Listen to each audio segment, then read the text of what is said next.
بسم اللہ الرحمن الرحیم۔ سلام حضرت محمد مصطفیٰ صلی اللہ علیہ وآلہ وسلم پر اور ان کے آل پاک پر۔ حضرت عبداللہ بن عمر سے روایت ہے کہ حفصہ بنت عمر جب خنیس بن حذافہ سہمی کی وفات کے بعد بیوہ ہوئیں۔ خنیس رسول اللہ صلی اللہ علیہ وآلہ وسلم کے صحابی تھے اور ان کی وفات مدینہ منورہ میں ہوئی تھی۔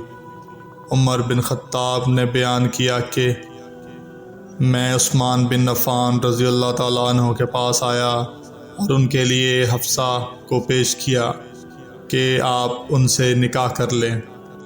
انہوں نے کہا میں اس معاملہ میں غور کروں گا۔ میں نے کچھ دنوں تک انتظار کیا، پھر مجھ سے ابو بکر نے ملاقات کی اور میں نے کہا اگر آپ پسند کریں تو میں آپ کی شادی حفصہ سے کر دوں۔ ابو بکر خاموش رہے اور مجھے کوئی جواب نہیں دیا۔ ان کی اس بے رخی سے مجھے عثمان کے معاملہ سے بھی زیادہ رنج ہوا۔ کچھ دنوں تک میں خاموش رہا، پھر نبی کریم صلی اللہ علیہ وآلہ وسلم نے خود حفصہ سے نکاح کا پیغام بھیجا۔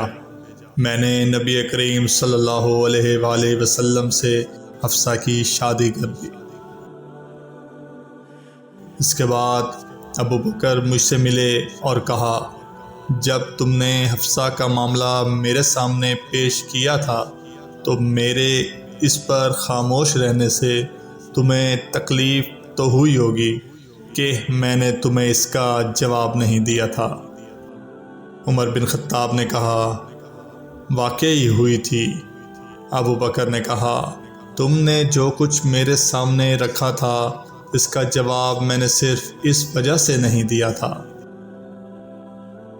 کہ میرے علم میں تھا کہ رسول اللہ صلی اللہ علیہ وآلہ وسلم نے خود حفصہ کا ذکر کیا ہے اور میں نبی کریم صلی اللہ علیہ وآلہ وسلم کے راز کو ظاہر نہیں کرنا چاہتا تھا۔ اگر نبی کریم صلی اللہ علیہ وآلہ وسلم چھوڑ دیتے تو میں حفصہ کو اپنے نکاح میں لے آتا۔